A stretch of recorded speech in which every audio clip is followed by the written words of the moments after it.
शायद 94 में।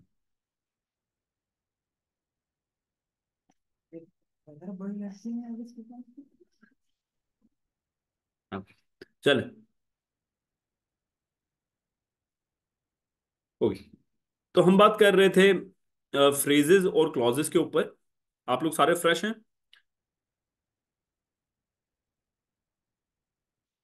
तो clauses, I was telling you that clauses are of two kinds.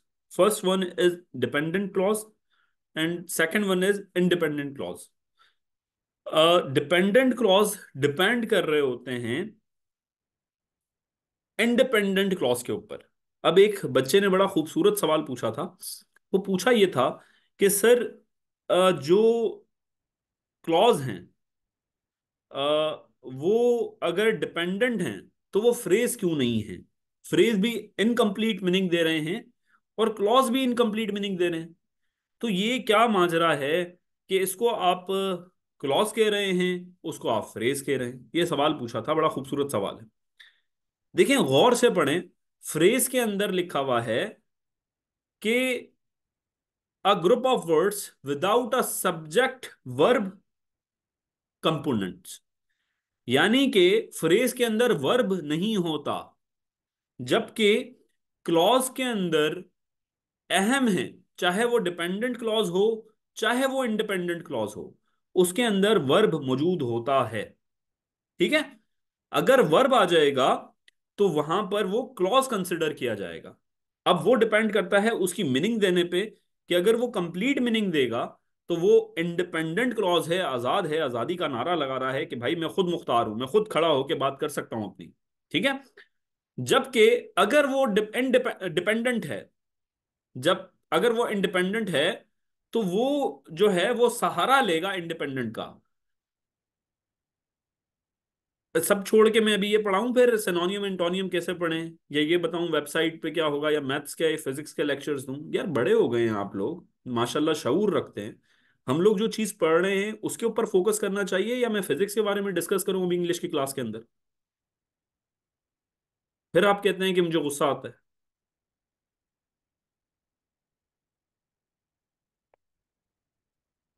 खैर, सॉरी।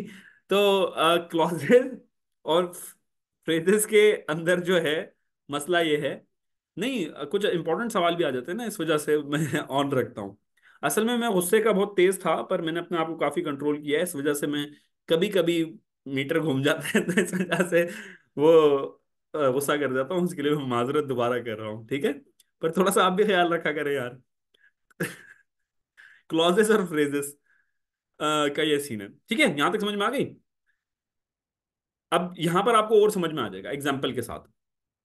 कह रहा है कि डिपेंडेंट क्लॉज, एग्जाम्पल देखें। Whenever she goes to a movie, जब भी वो मूवी पर जाती है। अब आप एक इसको एक सिनेरियो के तरीके से समझें, एक सिनेरियो की तरीके से समझें दोस्तों। और ये बात याद रखिएगा, मैं जिसको भी डांटता हूं मैं नाम पढ़ के नहीं डांटता, ठीक है? मैं उसकी बात पढ़ के डांटता हूं। तो वो पर्सनल ना ले इस चीज को कि यार सर ने मुझे कह दिया। मुझे पता भी नहीं होता मैंने किसको क्या कहा है। मैं उसका सिर्फ सेंटेंस पढ़ता हूँ, जो वो खुराफात लिख रहा होता है उसके ऊपर मैं बोल देता हूँ। तो उसके ऊपर ना जाइएगा। अब देखें, डिपेंडेंट जो क्लॉज है वो क्या है? Whenever she goes to a movie, इसको एक सिचुएशन से समझें कि आप एक कमरे में दाखिल होते हैं, वहां पर आपका दोस्त बैठा हुआ है, ठीक है? आप उसको जाते ही ये बात बोल रहे हैं कि whenever she goes to a movie, जब भी वो मूवी देखने जाती है, तो आपका दोस्त आपको हैरत से देखेगा, बोलेगा क्या? क्या? मूवी देखने जाती है तो क्या? सही है? तो यानी कि ये सेंटेंस कंप्लीट नहीं है। ठीक है? तो ये कौन सा हुआ? ये डिपेंडेंट क्लॉज हुआ। इसको आगे कंप्लीट करने के लिए हमें कोई ना कोई जो चीज है लगानी पड़ेगी, कोई ना कोई सेंटेंस इसके साथ ऐड करना पड़ेगा, तब इसकी कंप्लीट मीनिंग देगा। आई होप मेरी बात समझ में आ गई हो। डिपेंडेंट क्लॉज के एक और सेंटेंस देखें। If you continue to come late, अगर तुम, आप दोबारा बैठे हुए हैं एक जगह, आप बैठे हुए हैं रूम के अंदर, और आपका दोस्त रूम के अंदर एंटर होता है, और आप उसको कहते हैं अगर तुम अब दोबारा लेट हुए, तो वो बोलेगा क्या? क्या क्या कर लोगे? समझ रहे हो? तो ये जो सीन है ना, ये जो सीन है, यानी कि वो कंप्लीट सेंस नहीं दे रहा। सेंटेंस तो है पर कंप्लीट सेंस नहीं दे रहा। इसके अंदर वर्ब भी है, देखे, टू कम, तो गोज, ये दोनों वर्ब हैं पर कंप्लीट मीनिंग नहीं दे रहे। तो इट मींस कि ये डिपेंडेंट क्लॉज हैं। ऐसे ही while we are studying together, ठीक है, आप किसी को कहानी बता रहे हो, कोई सात दोस्त बैठे हुए हैं, आप उनको बोल रहे हो जब हम मिलकर स्टडी कर रहे थे, जब हम मिलकर स्टडी कर रहे थे, तो अगला बंदा बोलेगा जब मिलकर स्टडी कर रहे थे तो क्या हुआ भाई, बताओ तो सही। तो इट मींस ये डिपेंडेंट क्लॉज है, इसको आगे सेंटेंस चाहिए, एक इंडिपेंडेंट बंदा चाहिए जो इसको, इसका बोझ उठा के आगे इसका complete sense they they. I hope मेरी बात समझ में आ रही होगी। एक और एग्जांपल ले लें। वेन एवर माई मदर कुक्स, जब भी मेरी अम्मा पकाती हैं, क्या, अगर मैं आपको क्लास स्टार्ट हो और मैं आते ही आपको बोलूं जब भी मेरी अम्मा खाना पकाती हैं, तो समझ में आ रही होगा आपको बात कि भाई खाना, जब भी मेरी अम्मा खाना पकाती है तो क्या होता है, ठीक है। तो इट मींस कि खाना पकाना वर्ब है, सब्जेक्ट भी मौजूद है, पर मीनिंग कंप्लीट नहीं दे रहा, इसको सहारा चाहिए किसी एक इंडिपेंडेंट क्लॉज का। तो क्या होगा ये दोनों सेंटेंस मिलके कोई मीनिंग देंगे, एक इंडिपेंडेंट और एक डिपेंडेंट। तो ऊपर देखें कैसे वो कंप्लीट कर रहा है। Whenever she goes to a movie she likes to buy popcorn, दोनों सेंटेंस मिले तब सेंटेंस कंप्लीट हुआ, अदरवाइज सेंटेंस कंप्लीट नहीं था। अगर मैं आप लोगों को एक साथ मिला के एक सेंटेंस दूं, if you continue to come late you could lose your job, you could lose your job. What it means, it means कि आपको ज्यादातर एग्जामिनर ये भी बोल सकता है कि identify dependent and independent clause, ये इट कैन बी पॉसिबल। आपको कॉन्सेप्ट पता होना चाहिए, सेंटेंस स्ट्रक्चर का पता होना चाहिए, सेंटेंस स्ट्रक्चर बनते कैसे हैं, अंग्रेजी के सेंटेंस होते क्या हैं, किस तरीके से ये कलेक्ट हो रहे होते हैं, ठीक है। मैं आपको फॉर्मेशन ऑफ सेंटेंसेस पढ़ा रहा हूं अभी यहाँ, ये बहुत इंपॉर्टेंट टॉपिक है, बहुत ज्यादा इंपॉर्टेंट टॉपिक है, ठीक है। तो while we are studying together please turn down the music, ठीक है, पूरा मीनिंग कंप्लीट हो गई। तो एक इंडिपेंडेंट और डिपेंडेंट, तो आपको पहचान होनी चाहिए कि कौन सा डिपेंडेंट है और कौन सा इंडिपेंडेंट है। यहां तक बात समझ में आ गई। अगर अब इसको एक सपोज कर लें, आप रूम में बैठे हुए हो और आप आके बात कहें, हाय असलम क्या हाल है, वो बोलेगा ठीक हूं मैं। आप बोले यार she likes to buy popcorn, उसके आगे कोई सवाल बनता है? इसके आगे कोई सवाल नहीं बनता, बात आपने बिल्कुल क्लियर कर दी यार, उसको पॉपकॉर्न खाना पसंद है। What it means, it means this is a independent clause, it gives complete clear meaning, ठीक हो गया। तो ऐसे ही हमारे पास आ जाते हैं दूसरा वर्ड। देखें सर सेंटेंस और क्लॉज में क्या फर्क है। देखें करीमा, वर्दा, सेंटेंस अगर इंडिपेंडेंट क्लॉज है ना तो सेंटेंस और क्लॉजेस में कोई फर्क नहीं है, ठीक है। मैंने जब भी इजिकल टू साइन लगाया था पिछली वाली क्लास में कि सेंटेंस और क्लॉज एक ही चीज है। फर्क यहां पर आ जाता है कि जब हमारे पास डिपेंडेंट क्लॉज आता है, डिपेंडेंट क्लॉज कंप्लीट सेंटेंस नहीं होता। आप इसको ऐसे देख लें कि इंडिपेंडेंट सेंटेंस और डिपेंडेंट सेंटेंस, क्लॉज थोड़ा सा मुश्किल लग रहा है आपको, तो आप डिपेंडेंट सेंटेंस और इंडिपेंडेंट सेंटेंस भी बोलेंगे तो इट्स ओके। अब आ जाते हैं हम कि इसके पेपर्स के अंदर इसको किस तरीके से पेपर एग्जामिनर जो है वो टैकल करता है। अब देखें, आ जाते हैं हम कोऑर्डिनेटिंग कंजक्शंस पे, ठीक है, कोऑर्डिनेटिंग कंजक्शंस पे। कोऑर्डिनेटिंग कंजक्शंस को याद करने का आसान फार्मूला है कि आप एक वर्ड याद रखें, fan boys, FANBOYS, boys, fan boys, ठीक है। F for, A for and, N for nor, B for but, O for और, Y for yet, S for so, it means fan boys. ये कौन से कंजक्शन हैं? ये कोऑर्डिनेटिंग कंजक्शन हैं। जब हम पार्ट्स ऑफ स्पीच पढ़ रहे होंगे तो पार्ट्स ऑफ स्पीच के अंदर हमारे पास एक टॉपिक आएगा, वो टॉपिक होगा कि कंजक्शंस। अब कंजक्शन जो होते हैं वो एक सेंटेंस को दूसरे सेंटेंस से मिलाने का काम देते हैं, यानी कि एक क्लॉज को दूसरे क्लॉज से मिलाने का जो काम देता है उसको हम क्या कहते हैं? उसको कहते हैं हम कंजक्शन। कंजक्शन एक बैरियर होता है, जैसे ट्रेन के डब्बे होते हैं ना, एक डब्बा दूसरे डब्बे से जुड़ा होता है, बीच में वो ज्वाइनिंग होती है, कुछ ना पॉइंट्स होते हैं वो मैग्नेट के, मैग्नेट होता है, पता नहीं क्या होता है, उसमें हुक डालते हैं। वो जो मैग्नेट है ना वो समझ लें सेंटेंसेस का कंजक्शन है, ठीक है। तो फैन बॉयज जो हैं वो कोऑर्डिनेटिंग कंजक्शन है। कंजक्शन बहुत सारे टाइप्स के हो सकते हैं, हम पार्ट्स ऑफ स्पीच में पढ़ेंगे, पर ये टॉपिक इस टॉपिक से रिलेटेड था जब भी मैं अभी पढ़ा रहा हूँ। तो देखें, कोऑर्डिनेटिंग कंजक्शन जो पेपर के अंदर सवाल ज्यादातर आ जाता है, और इंपॉर्टेंट चीज है कि आप लोगों को पता भी हो कि अगर एक इंडिपेंडेंट क्लॉज है और दूसरा भी इंडिपेंडेंट क्लॉज है, और उसको फैन बॉयज के थ्रू कनेक्ट कर दिया गया है, तो उसके पीछे कॉमा लगता है। ठीक है। और वो जो सेंटेंस कहलाता है वो कंपाउंड सेंटेंस कहलाता है। ज्यादातर पेपर्स के अंदर जो सवालात देखे गए हैं एसपीएससी एफपीएससी के अंदर, वो आपसे ये सवाल पूछता है कि जी ये बताइए कि ये कॉम्प्लेक्स सेंटेंस है, कंपाउंड सेंटेंस है, या सिंपल सेंटेंस है, या कंपाउंड कॉम्प्लेक्स सेंटेंस है।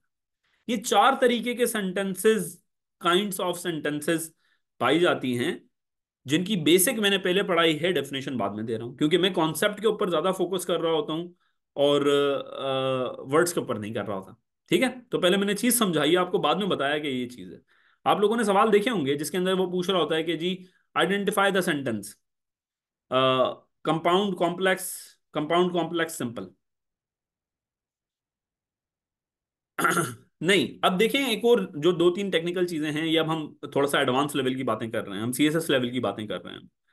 देखें, जब हमारे पास एक इंडिपेंडेंट क्लॉज है, ठीक है, इंडिपेंडेंट क्लॉज आपको पता है कि एक कंप्लीट मीनिंग दे रहा है, और दूसरा सेंटेंस भी इंडिपेंडेंट क्लॉज है, जिसकी एक एग्जांपल, आसान सादी एग्जांपल लें आप लोग, कि I play football, I play football and Babar play basketball.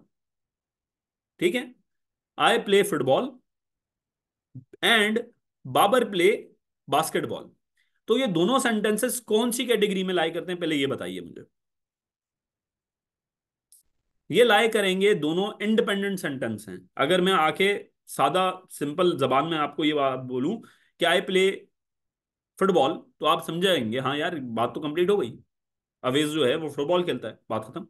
और अगर मैं आपको ये कहूं कि बाबर प्ले फुटबॉल, तो ये भी बात खत्म। तो इन दोनों इंडिपेंडेंट सेंटेंसेस को, अगर दोनों इंडिपेंडेंट सेंटेंसेस को मैं अगर किसी कंजक्शन से जोड़ देता हूं, मैं अगर किसी कंजक्शन से जोड़ देता हूं, चाहे वो कोई भी कंजक्शन हो, चाहे वो कोई भी कंजक्शन हो, तो उससे क्या बनेगा, उससे कंपाउंड सेंटेंस बनेगा। पर एक और टेक्निकल चीज जो है वो ये है कि अगर उसको जोड़ने वाला फैन बॉयज हैं, फैन बॉयज यानी कि for, F A, for and nor but और येट और सो, अगर ये हैं दो इंडिपेंडेंट सेंटेंसेस को जोड़ने के लिए, तो उसके पीछे ये जो कॉमा है मेरे दोस्तों, वो कॉमा आएगा। आई होप मेरी बात समझ में आ रही है। देख रहे हैं स्टेटमेंट, ये अंग्रेज ने लिखी है। ठीक है, तो यहां पर कॉमा आएगा, जैसे इसने यहां पर कॉमा दिया है। ठीक है, अच्छा। अब दूसरा सेंटेंस देखें आप, दूसरा सेंटेंस देखें, यार ये अंग्रेज था एक, मर गया वो। ठीक है, अगर दो इंडिपेंडेंट क्लॉजेज हैं, अगर दो इंडिपेंडेंट क्लॉजेज हैं और वो फैन बॉयज के through for and nor but और येट और सो, इन कंजक्शंस के थ्रू कनेक्टेड हैं, दोनों इंडिपेंडेंट, तो जो कंजक्शन है उससे पहले हम कॉमा लगाते हैं, जैसे ऊपर वाला सेंटेंस आपकी एग्जांपल है। ठीक हो गया, इसमें कोई रॉकेट साइंस नहीं है, इसको मैंने बहुत आसान करके समझाया है आपको। ठीक है, ये मुश्किल कॉन्सेप्ट था, मुझे काफी टाइम लगा था समझने में, पर मैंने आपको आराम से समझा दिया, कोई इतना बड़ा इसमें रॉकेट साइंस नहीं है। ठीक है, फैन बॉयज आपको वो भी बता दिया। अब दूसरा एग्जाम्पल देखें। आ, यार मैं आपको वही बात कह रहा हूं ना, एंड अब मैं दूसरा सेंटेंस आऊंगा ना, आगे नहीं भागो ना, रुको जरा, रुको जरा, सबर करो। तो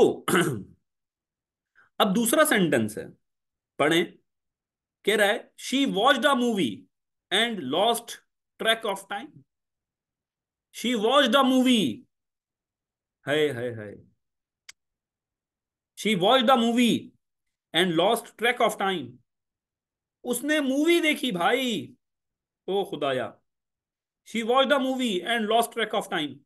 सर आपने तो कहा था कि फैन बॉयज आएंगे, एंड आएगा तो कॉमा आएगा, यहां पर कॉमा नहीं है, यहां पर कॉमा नहीं है। वो क्यों? तो भाई मैंने एक और सेंटेंस बोला था, मैंने आपको ये बोला था कि अगर दो सेंटेंसेस, ये क्या हो गया यार, वो उसका ब्रेकर चेंज कर दे। हाँ बोल।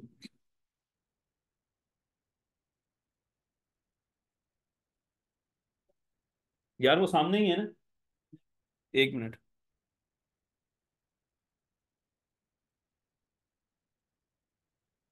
लाइट चले गई भाई, रुके मैं कनेक्शन चेंज करूँ।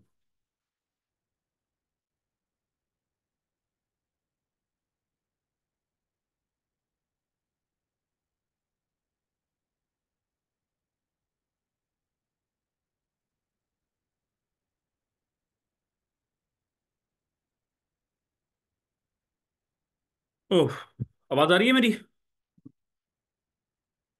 आवाज आ रही है? ओके।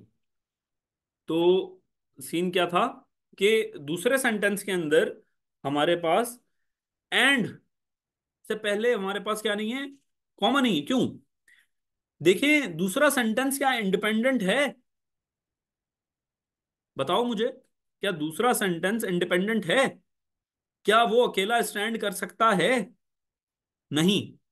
तो एक इंडिपेंडेंट है, दूसरा डिपेंडेंट है, तो उसके साथ चाहे कोई भी कंजक्शन लगी हुई हो, उससे पहले हम कॉमा नहीं लगाएंगे।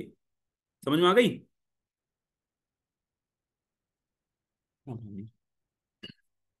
समझ में आ गई? नहीं आई? तो इस सेंटेंस को क्या कहेंगे? सवाल ये बनता है, इस सेंटेंस को क्या कहेंगे? इस सेंटेंस को कहेंगे कॉम्प्लेक्स सेंटेंस। क्या कहेंगे? Complex sentence. कि एक इंडिपेंडेंट हो, एक डिपेंडेंट हो, दोनों को मिलाया जाए, दोनों को मिलाया जाए, किससे? दोनों को मिलाया जाए कंजक्शन से, तो वो कॉम्प्लेक्स सेंटेंस कहलाता है। ये सवाल पेपरों में आता है, ये एरर करेक्शन के तौर पे भी आ सकता है कि आप लोगों को सेंटेंस दिया गया हो, कॉमा ना हो, एक डिपेंड, दोनों डिपेंडेंट हो, इंडिपेंडेंट हो, पंचुएशन के अंदर प्रॉब्लम कर सकता है। हो सकता है दोनों इंडिपेंडेंट हो, पंचुएशन के अंदर सवाल आ सकता है आपके पास। अगर मैं एग्जामिनर होता तो मैं लाजमी देता, ये कॉन्सेप्ट है। ठीक है, पंचुएशन का अगर कोई सवाल आता है तो मुझे नहीं लगता आएगा, पर ये जरूर आएगा कि कंपाउंड कौन से हैं, कॉम्प्लेक्स कौन से हैं, सिंपल कौन से हैं। सिंपल सेंटेंस तो सिंपल है ना, सिंपल सेंटेंस तो सिंपल है ये। कुरोतुलैन, ये एग्जाम्पल तो लिखी हुई है। और कौन सी एग्जाम्पल दूं तुम्हें, बताओ मुझे।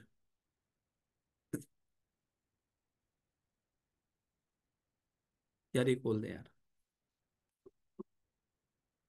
ये वो है वाला बटन। कौन सी एग्जाम्पल दूं बताओ? कंपाउंड की स्पेलिंग मधिया, वाह वाह दीदी वाह। कहाँ है ये?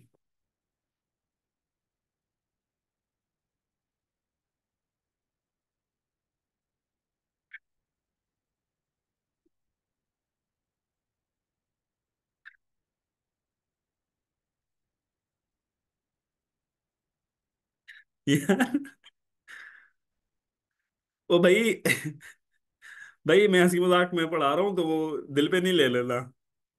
देखें, कंपाउंड की मैंने आपको दी ना, कि दो इंडिपेंडेंट सेंटेंसेस, दो इंडिपेंडेंट सेंटेंसेस अगर कंजक्शन से ऐड हुए में, ठीक है, तो उसको हम कंपाउंड सेंटेंस कहते हैं। पर जिसके अंदर एक इंडिपेंडेंट है और एक डिपेंडेंट है, तो वो कॉम्प्लेक्स कहलाता है।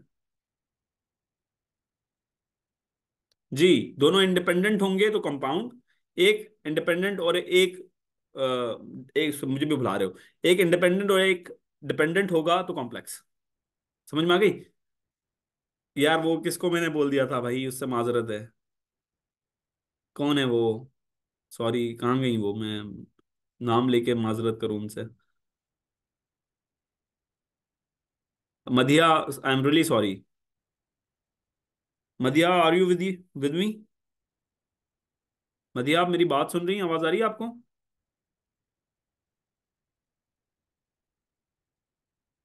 सॉरी, मैं माजरत कर रहा हूँ आपसे, असल में वो बस फ्लो में एक पॉइंट आ गया था तो आपको लग गया, खैर। अच्छा, तो ऐसे ही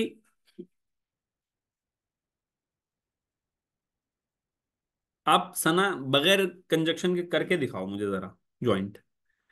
खुदा की बंदी, कंजक्शन के अलावा सेंटेंस एक दूसरे से ज्वाइन होंगे कैसे? It's not possible.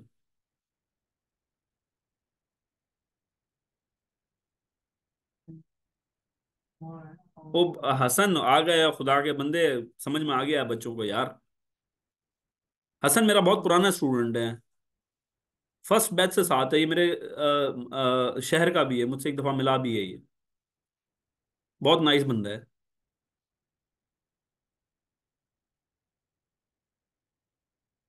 तो पूछे ना, मैं कब डिस्करेज कर रहा हूँ आपकी। रुके, अभी मैं आपको रिकॉर्डिंग ऑफ कर देते हैं।